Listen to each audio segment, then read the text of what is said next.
100% placement के साथ हम देंगे आपको मौका। Life 24 media institute, admission open. Registration के लिए कॉल करें 9560464170।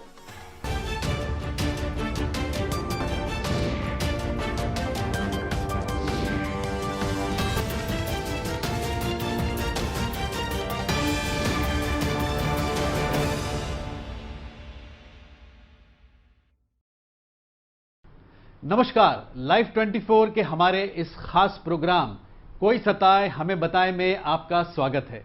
आज हम बात करेंगे उत्तराखंड के रामनगर की, जहां बेनामी संपत्ति को लेकर स्थानीय निवासी चंद्रशेखर टमटा पर जानलेवा हमले का आरोप एक रसूखदार शख्स पर लगा है।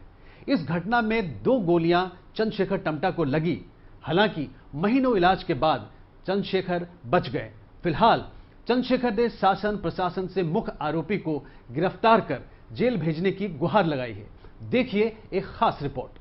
बुजुर्गों ने कहा है, जर जोरू और जमीन हमेशा विवादों का कारण बनती है, और इस बात का तो इतिहास भी गवाह है कि संपत्ति और जमीन के लिए युद्ध भी हुआ। ऐसा ही एक मामला देवभूमि यानी उत्तराखंड का है, जहां जमीन के विवाद में बदमाशों ने किसान पर जानलेवा हमला किया। खूनी संघर्ष का ये मामला लगभग 10 महीने पहले का है। इस वारदात के बारे में बताने से पहले हम आपको उस किसान के बारे में बताते हैं जिसे अपनी जमीन ना छोड़ने के एवज में गोलियां खानी पड़ी। महीनों अस्पताल में जिंदगी और मौत से जूझना पड़ा। किसान का नाम चंद्रशेखर टमटा है और वो नैनीताल के रामनगर छोई के रहने वाले हैं, जहां वो बलबीर गार्डन के केयरटेकर हैं। चंद्रशेखर टमटा की जिंदगी खुशहाल थी, लेकिन जब से एक रसूखदार की नजर बलबीर गार्डन पर पड़ी, चंद्रशेखर टमटा की जिंदगी बदल गई। नजर भी ऐसे आदमी की पड़ी जिसके पास 500 करोड़ की अवैध कमाई है, जिसके नेताओं से लिंक हैं और पहले से ही जिस इंसान के ऊपर हत्याओं के कई मामले दर्ज हैं। जमीन पर कब्जा करने के लिए महेश चंद्र आगरे ने चंद्रशेखर टमटा को रास्ते से हटाने के लिए शार्प शूटर भेजकर जानलेवा हमला करवाया। बदमाशों ने चंद्रशेखर टमटा पर गोलियां मारी और मरा हुआ समझकर छोड़ दिया। लेकिन कहते हैं कि मारने वाले से ज्यादा बचाने वाला बड़ा होता है। चंद्रशेखर टमटा महीनों अस्पताल में भर्ती रहे और ठीक होकर घर वापस आ गए। इस घटना के 10 महीने बाद भी अभी तक इस मामले में आरोपी की गिरफ्तारी नहीं हुई, क्योंकि महेश चंद्र आगरी रसूखदार इंसान है। नेताओं और अधिकारियों तक उसकी पहुंच है। अपने पैसों के दम पर अभी तक वो बचा हुआ है। चंद्रशेखर टमटा को नया जीवन तो मिला, लेकिन पुलिस अभी भी मुख्य आरोपी तक नहीं पहुंच पाई है। आइए सुनते हैं पीड़ित चंद्रशेखर की जुबानी। अक्टूबर 2019 को यहाँ 3 शूटर आए थे। उन्होंने अपनी बाइक गेट पे खड़ी करी और जो है मेरे से बात करने के लिए हमारे मुंशी से पूछा कि ज़रा बात करनी है बाबूजी से। तो बात करने आए और उनके पीछे एक आदमी और था और वो 2 आदमी अंदर आए। 2 आदमियों ने जो है, एक ने मुझे बातों पर लगाया, दूसरे ने मेरी गर्दन पे गोली चलाई, 2 गोली, और जो है मैं लहूलुहान होकर नीचे गिर गया। और मुझे फिर यहाँ के स्थानीय लोग उठा के संयुक्त चिकित्सालय रामनगर ले गए। उसके बाद मैं विवेकानंद में 1 महीने तक भर्ती रहा। आज भी मेरी तबीयत जो है सही नहीं है। और इसका जो है मुख्य साजिशकर्ता Mahesh Chandra Agri son of Jogaram C45 Indrapuri में रहते हैं। और ये एक मायावती का एक मामूली नौकरी का काम करता था। और ये जो है बागेश्वर में ये जो है लेबरी का वर्क करता था। उसके बाद ये मायावती के ऑफिस में लग गया, जहाँ इसने जो है काफ़ी काला धन अर्जित किया हुआ है। उसी के बलबूते पे ये अपने को बचा रहा है। जो 3 शूटर आए, उसमें एक अदनान और इरशाद और कामरान था। ये 3 के 3 जेल में हैं। और महेश आगरी आज भी अपने पैसे के बलबूते पे कोर्ट से स्टे लेके बाहर घूम रहा है और मुझे जो है किसी न किसी से धमकी दिलवा रहा है। और जो है मेरा पूरा परिवार भयभीत है, क्योंकि इसके पास इतना काला धन है, ये कुछ भी करा सकता है। और इसने पहले भी जो है 2017 में इसने अपने सगे लड़के को, दूसरी वाइफ के अपने लड़के को, इसने 2017 में इसके ऊपर 302 लगी हुई है कोर्ट से। वहाँ से भी ये बचा हुआ है, क्योंकि ये इसके पास इतना पैसा है, ये अपने पैसे के बलबूते पे सब कुछ कोर्ट की प्रक्रिया से बच जा रहा है। इसलिए मैं चाहता हूं कि मुझे न्याय मिले और मुझे सुरक्षा प्रदान की जाए।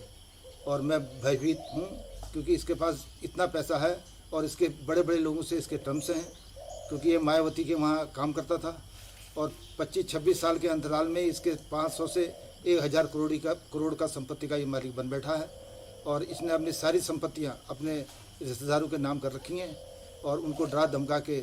मेरे पिताजी घर से करीब 11 बजे छोई फार्म के लिए निकले, जहाँ 11 बजे वो फार्म में पहुँचते हैं। उसके बाद फार्म में काम करने वाले एक व्यक्ति राजेंद्र द्वारा मुझे फ़ोन आता है कि आपको पापा को किसी 2 अज्ञात व्यक्ति ने गोली मार दी है, जिसके सूचना पे मैं तुरंत घर जाके यहाँ उनको रामनगर लाया जाता है। रामनगर के बाद उनको हल्द्वानी विवेकानंद में रेफ़र कर दिया जाता है। वहाँ 1 महीने के उनका इलाज चलता है और 2 बुलेट उनकी एक गर्दन से एक बाई शोल्डर से निकाली जाती है, जिसके बाद पुलिस की जांच में महेश सागरी नाम के व्यक्ति का षड्यंत्र करना पाया गया। और आज करीब 8-9 महीने हो गए, महेश सागरी अभी तक पुलिस की गिरफ्त से बाहर है। उसके पास इतना पैसा है कि उसने पूरी जांच को रुकवा रखा है और उसके खिलाफ पुलिस कोई भी कार्रवाई नहीं कर रही है। और उसमें सन 2017 में एक 302 का केस उसके बेटे की हत्या का उसके ऊपर और लगा था, उसमें भी अभी पुलिस कोई जांच नहीं कर पाई। उच्च न्यायालय के आदेश के बाद भी पुलिस उसमें कोई कार्रवाई नहीं कर रही है, जिसमें हमारा परिवार भयभीत है और डर का माहौल बना हुआ है। इसमें हम चाहते हैं कि मेरे पिताजी को न्याय मिले और इसमें उचित कार्रवाई करके। चंद्रशेखर ने महेश आगरी पर आरोप लगाए कि वह ऊंची रसूख रखने वाला आकूत धन दौलत का मालिक है, लिहाजा पुलिस ने घटना के कुछ लोगों को तो जेल भेजा, लेकिन मुख्य आरोपी अभी भी खुलेआम घूम रहा है। कानून के हाथ बड़े लंबे होते हैं। पाताल से भी पुलिस अपराधी को खोज निकालती है, लेकिन इस मामले में सब कुछ उल्टा है।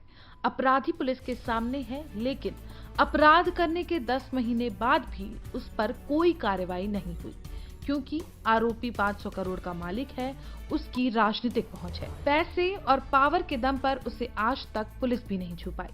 महेश आगरी के पास पैसा और पावर दोनों है, लेकिन कुछ साल पहले महेश आगरी भी बेहद साधारण इंसान था और बसपा कार्यालय में मामूली सी नौकरी करता था, लेकिन अब वो करोड़ों की संपत्ति का मालिक है। महेश चंद्र आगरी के पास कोई वैधानिक व्यवसाय नहीं है, फिर भी उसके पास करोड़ों की संपत्ति अलग अलग शहरों में है।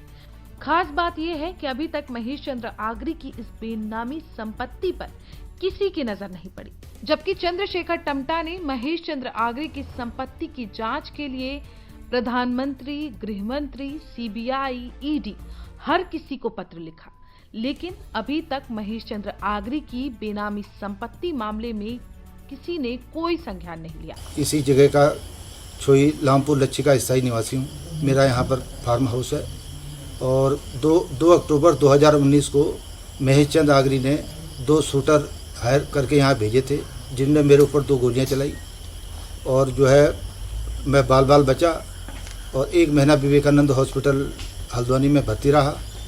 और इसका जो मुख्य साजिश करता है वो महेश चंद्र आगरी है और वो आज तक भी जो है पुलिस की पकड़ से बाहर है। शूटर तो अंदर जेल में जा चुके हैं, लेकिन महेश चंद्र आगरी अपने पैसे के बलबूते पे स्टे लिए जा रहा है। और मैं जो है इसके पास इतने नंबर 2 की कमाई है कि ये जो है हमारे सारे सरकारी तंत्र को खरीद ले रहा है और इसकी जो है गिरफ्तारी नहीं हो रही है। और मैं इसमें जो है आज 8-9 महीने से परेशान हूँ और इसकी गिरफ्तारी नहीं हो रही है। ये अपने धन बल के चक्कर में ये सारा काम जो है मेरा ख़राब कर रहा है और ये बहुत बड़ा ये नंबर 2 वाला है। इसके पास इतने पैसे हैं कि ये पैसे के बलबूते पे ही सब कुछ कर रहा है और आज तक ये पुलिस की गिरफ्त में नहीं आ रहा। ये मैंने जो है इनकम टैक्स को रिसीव करा रखी है और मेल भी कर रखी है। ये ईडी को कर रखी है, ये ईडी को है, ये जॉइंट डायरेक्टर इनकम टैक्स को, ये कमिश्नर को, कुमाऊं कमिश्नर को, और ये फिर ईडी को दे रखी है और मेल भी कर रखी है। और ये आयुक्त महोदय उत्तराखंड, ये जिलाधिकारी को, डीएम नैनीताल, ये जिलाधिकारी उधम सिंह नगर, और ये मैंने ईडी को, इनकम टैक्स को, सबको पत्राचार कर रखी है। इसमें पीएम को, फाइनेंस मिनिस्टर को और अपना जो है होम मिनिस्टर को, सबको मैंने जो है पत्राचार से ये लेटरें भिजवा रखी हैं। अभी तक इसमें कोई कार्रवाई नहीं है, मैं कार्रवाई की मांग। रामनगर के बलवीर गार्डन में कई लोगों की खेती है, जिसमें महेश आगरी का ज्यादा हिस्सा है, जिसकी देखरेख के लिए चंद्रशेखर को केयरटेकर नियुक्त किया गया था। चंद्रशेखर बेवजह इस विवाद में घायल हो गए। उन्हें मानसिक प्रताड़ना के साथ साथ शारीरिक क्षति भी झेलनी पड़ी। बहरहाल टमटा ने प्रशासन से इंसाफ की गुहार लगाई है। छोई के पूर्व प्रधान समेत स्थानीय लोग भी मांग कर रहे हैं कि जितना जल्दी हो सके अपराधियों को सजा मिले और चंद्रशेखर टमटा को न्याय मिले। महेश चंद आगरी के खिलाफ इसको मैं काफ़ी करीब 20-25 वर्षों से जानता हूँ। पहले एक साधारण सा आदमी रहता था और हम लोग अक्सर इसके संपर्क में रहते थे, और आज देखते देखते ये आदमी कम से कम 500 करोड़ का मालिक हो गया है। और जबकि इसके पास अपना कोई वैध कारोबार नहीं है, कि न तो कोई इसके पास न कोई उद्योग धंधे हैं, न कोई इसका ठेकेदारी है, कोई भी कार्य नहीं है इसके पास। और यहीं पे इसने करीब रामनगर में अपने ससुर अपने वाइफ के नाम पे ज़मीन खरीद रखी, छोई पे 12.5 एकड़। अभी जिस जगह पर हम लोग बैठे हैं यही जगह है, तो वो ज़मीन इसने अवैध कमाई से खरीदी है। इसके अलावा रुद्रपुर में भी इसके पास जो है कम से कम 30-40 एकड़ ज़मीन है, और इसके अतिरिक्त उत्तर प्रदेश में नोएडा में इसके भूखंड हैं, और दिल्ली में द्वारकापुरी वगैरह में इसकी कोठियाँ हैं और दुकानें हैं। तो इस एक देश के का जिम्मेदार नागरिक होने के नाते मैंने जो है इसकी जांच के लिए लिखा हुआ है, ये इनकम टैक्स को, ईडी को और प्रधानमंत्री कार्यालय को भी लिखा हुआ है। और इसके साथ ये इनकी जो सारी रिसीविंग हैं हमारे पास पड़ी हुई हैं, ये जितने भी लेटर हैं ये रिसीविंग में पड़ी हुई हैं, लेकिन अभी तक इसमें किसी पर भी कार्रवाई नहीं हुई है। और मैं ये चाहता हूँ कि इसमें जल्द से जल्द कार्रवाई। चंद्रशेखर टमटा एक मेहनती ईमानदार किसान आदमी है। इनके साथ जो हुआ वो अति निंदनीय है। अब जिस व्यक्ति ने इनके साथ ऐसी हरकत की वह मायावती उत्तर प्रदेश की पूर्व मुख्यमंत्री के कार्यालय में एक साधारण सा कर्मचारी है। अब उसके पास अकूत संपत्ति कहाँ से आई ये तो हम नहीं जानते हैं, लेकिन पैसा अर्जित करना अच्छी बात है, लेकिन अन्य लोगों की हत्या की साजिश रचना, अपराध करना बहुत बुरी बात है। वो अपराध उन्होंने किया। चंद्रशेखर टमटा जी मेहनत से अपने घर परिवार को पाल रहे हैं, उन पर जानलेवा हमला किया गया। ये उनकी जान बच गई, शायद यही बहुत अच्छा हुआ। और आज तक भी पुलिस प्रशासन से बार बार मांग करने के बाद ना तो हत्या आरोपी पकड़ा गया, मुख्य हत्या आरोपी, और बार बार ये मांग करने पर भी कि इन्हें सुरक्षा गार्ड मुहैया कराया जाए, ना ही पुलिस प्रशासन ने वह मांग ही पूरी की। हम आपके चैनल के माध्यम से मैं निवेदन करना चाहता हूं कि इन्हें तुरंत ही सुरक्षा गार्ड मुहैया कराया जाए, और दूसरा अपराधी को शीघ्रातिशीघ्र पकड़ करके उसे दंडित किया जाए, उसे सजा हो। ऐसे अपराधी अगर समाज में खुले घूमे तो वो किसी भी समाज, देश या टमटा जी के पड़ोसी हैं मतलब। और जो महेश आगरी ने जो कांड हमारे गांव में किया है इस तरह का, इस पर जल्द से जल्द प्रशासन जो है कार्रवाई करे, वरना हम उग्र आंदोलन करेंगे। मैं बजरंग दल से भी हूँ और मेरा ये पड़ोस का नाता भी है। जो इन्होंने इनके खिलाफ इस तरह षड्यंत्र किया, ये बहुत गलत किया। क्या षड्यंत्र किया? जो इन्होंने शूटर भेजे इनको मरवाने के लिए, वो बहुत गलत किया। बैठ के भी बात कर सकते थे, पर ऐसा इन्होंने नहीं किया, पीठ पीछे किया इन्होंने। ये इनका आपसी विवाद जो भी रहा होगा, पर इन्होंने जो है इस तरह का ये षड्यंत्र है। हमारा एक दूसरे का खेत मिलता है एक दूसरे से, तो जब 2 अक्टूबर को इनको इनका आदमी आया हमारे यहाँ, तो इन पे जिसने गोली चलाई 2 व्यक्तियों ने। तो मेरा बड़ा भाई गुरसंगीत सिंह वो अपनी इनोवा में यहाँ से लेके गया और इन्हें सरकारी हॉस्पिटल लेके गया, वहाँ से फिर हल्द्वानी विवेकानंद लेके गए। तो मैं प्रशासन से ये बेनती करता हूँ कि हमारे जो मोहल्ले का गांव का माहौल महेश आगरी ख़राब कर रहा है, उसे प्रशासन जल्दी से जल्दी पकड़कर अंदर करे और हमारे गांव का माहौल ठीक हो, क्योंकि उससे हमारे गांव का माहौल ठीक हो रहा है। और हमारे चंद्रशेखर जी को भी वो धमकी दे रहा है दोबारा, कल को कोई बात हो गई, कोई घटना घटी तो उसमें हम गांव वालों को भी नुकसान है। मैं तो जी यही निवेदन करता हूँ कि इस बंदे के लिए जल्दी से जल्दी। पता चला कि उन्हें यहाँ से रामनगर पहले एडमिट कराया, रामनगर से फिर हल्द्वानी ले गए। हम हल्द्वानी गए, हल्द्वानी में हमें मिलने नहीं दिया गया। हम शाम को घर वापस आए, पता चला कि ये कांड जो है महेश आगरी ने किया है। तो महेश आगरी के बारे में उससे पहले की उसकी जो ज़िंदगी थी उसके बारे में भी मैं बहुत कुछ जानता हूँ। ये महेश आगरी मेरे साथ पार्टी कार्यालय में थे। उस समय ये केवल बर्तन मांजने का, खाना बनाने का ये काम करते थे और ये हमारे लिए खाना बनाते थे, कपड़े वगैरह धोते थे। और इन्हें जो खर्चे के लिए जो पैसे हुआ करते थे वो भी हम अपनी जेब से दिया करते थे। कभी 10 रुपये, 20 रुपये, 50 रुपये हम अपनी जेबों से भी दिया करते थे। हम बहुत सारे लोग होते थे। उसके बाद सन 93-94 में मैं जब वहाँ से आया, 94 के बाद मेरा आना जाना तो रहा, लेकिन इस आदमी को क्या मिला क्या नहीं मिला,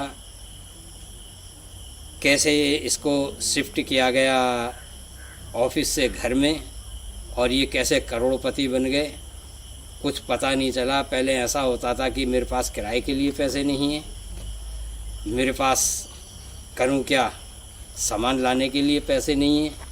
तो कार्यालय में हम लोग पैसे दिया करते थे। बहुत सारे लोग हुआ करते थे हम यहाँ के उत्तराखंड के, जिसमें रामनगर से और पहाड़ से भी बहुत सारे लोग जाते थे।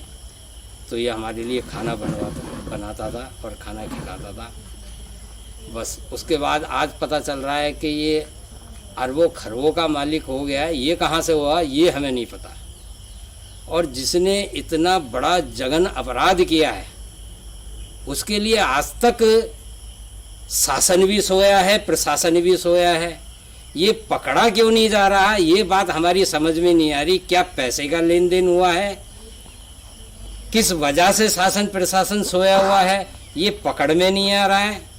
जबकि कोई भी बात होती है ऐसा ही एक जिसे अपराधी कहा गया सरकारी कागजों में और सरकारी तौर पे उसे अपराधी कहा गया, एक दुबे, विकास दुबे ने जो उसके साथियों से मिलकर के पुलिस वालों को मारा, उसे एनकाउंटर कर दिया 7-8 दिन में ही।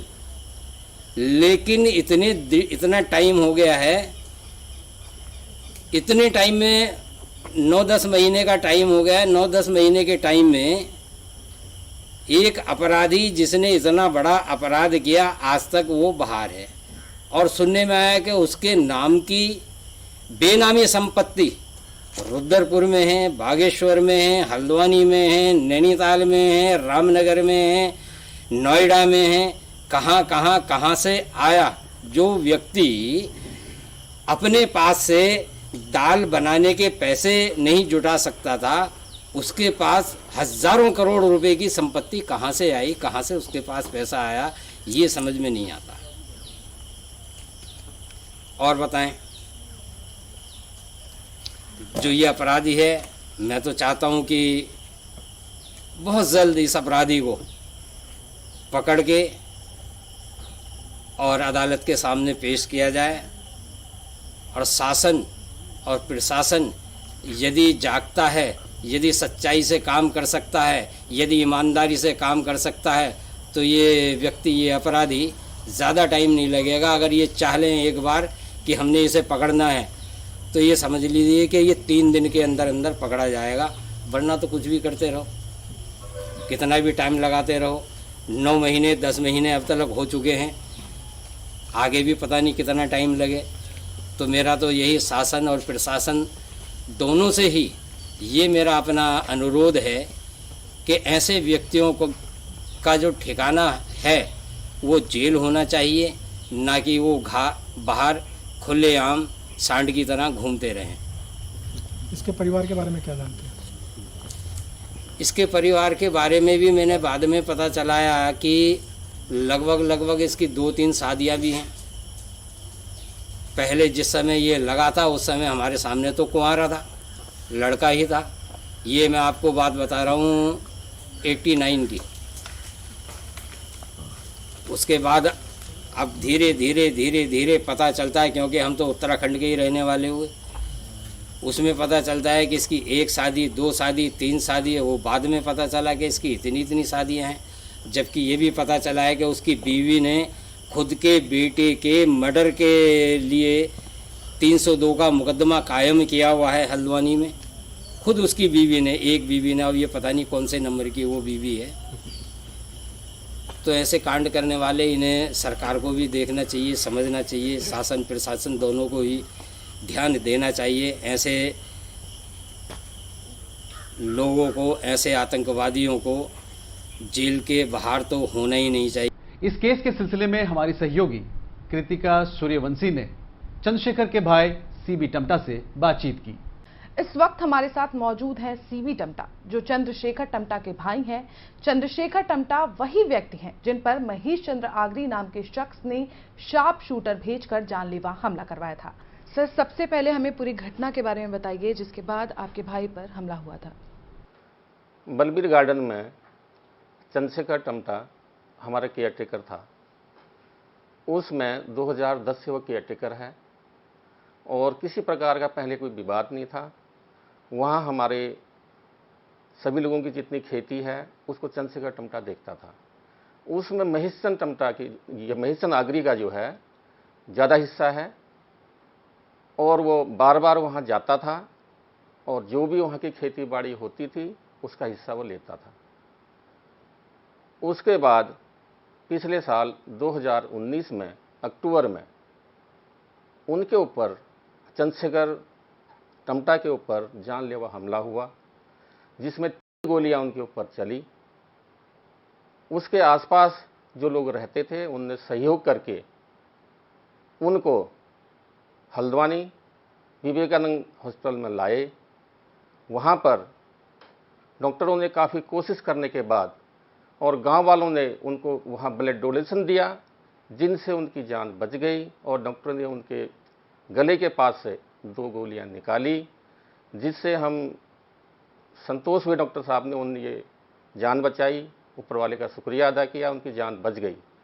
महेश आगरी तो उनको पूरे परिवार सहित ख़त्म करने का एक प्लान किया था, क्योंकि चंद्रशेखर मेन आदमी था, अगर वो ख़त्म हो जाता तो उसका परिवार बर्बाद हो जाता। ये कांड बलबीर गार्डन रामनगर की है। तो सर, अब तक इसमें क्या कार्रवाई हुई है?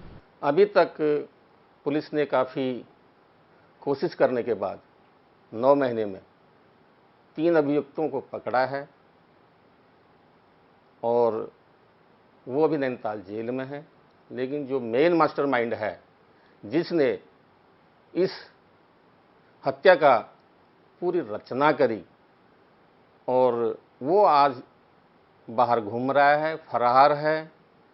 उसको राजनीतिक शरण मिल रही है, अधिकारियों की शरण मिल रही है, कोर्ट की शरण मिल रही है, पैसे के बलबूते पर। उसके पास जो भी उत्तराखंड में ज़मीन जायदाद है, दिल्ली में है, वो एक अनलीगल है, बेनामी है। वो इसी प्रकार के हत्याओं की रचना पहले भी कर चुका है।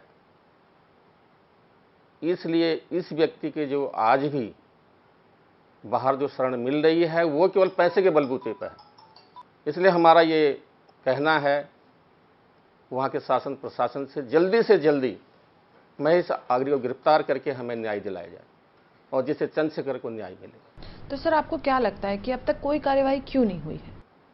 कार्रवाई हुई, मतलब पुलिस प्रशासन भी अब जो है इसलिए नहीं कर पाई कि उसने कोर्ट से स्टे ले लिया। कोर्ट से एक अभियुक्त को स्टे मिलने के बाद वहां पर अभी उनके साथ कोई कार्रवाई पुलिस नहीं कर पा रही है। सर, ऐसा भी सुनने में आया है कि जो आरोपी है वो बहुजन समाजवादी पार्टी से जुड़ा हुआ है, तो क्या इसलिए कोई कार्रवाई आरोपी पर नहीं हो रही है? अभियुक्तों को गिरफ्तार कर लिया गया है। ये एक शक का विषय है, क्योंकि वो व्यक्ति 10-15 साल से बहुजन समाज पार्टी केंद्रीय कार्यालय में काम करते आया है। वो सरकार के टाइम में भी नज़दीकी जो है बहन जी के नज़दीकी रहा है, जिससे उसे प्रत्येक अधिकारी, शासन प्रशासन के लोगों से जानकारी है, जान पहचान है। उस जान पहचान का वो इस समय साफ साफ ऐसा लग रहा है कि सहयोग ले रहा है।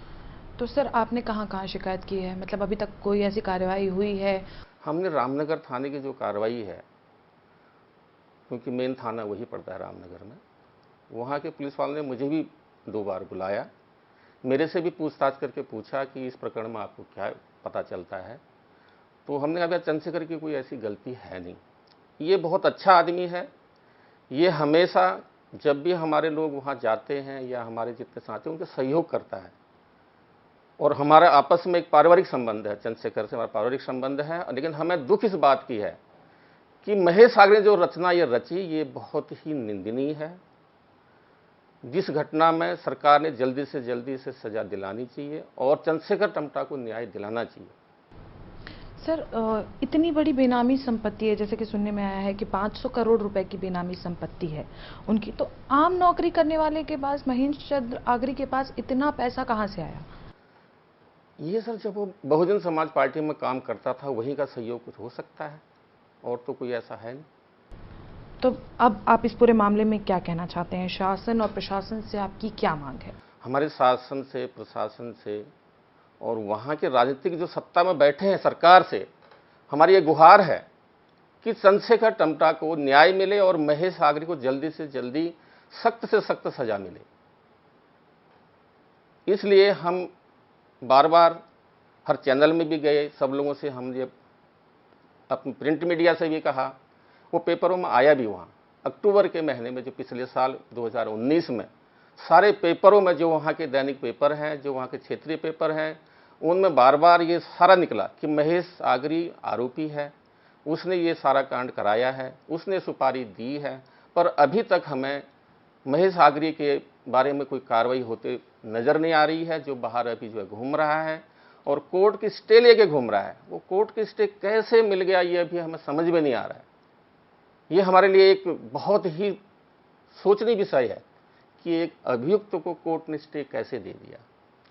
उसके बारे में ज़्यादा क्या न्यायालय से कह सकते हैं, लेकिन हम फिर भी वहाँ के शासन प्रशासन से गुजारिश कर रहे हैं आपके चैनल के माध्यम से कि महेश आगरे को तुरंत गिरफ्तार किया जाए, जिससे चंद्रशेखर टमटा को जल्दी से जल्दी न्याय मिल सके।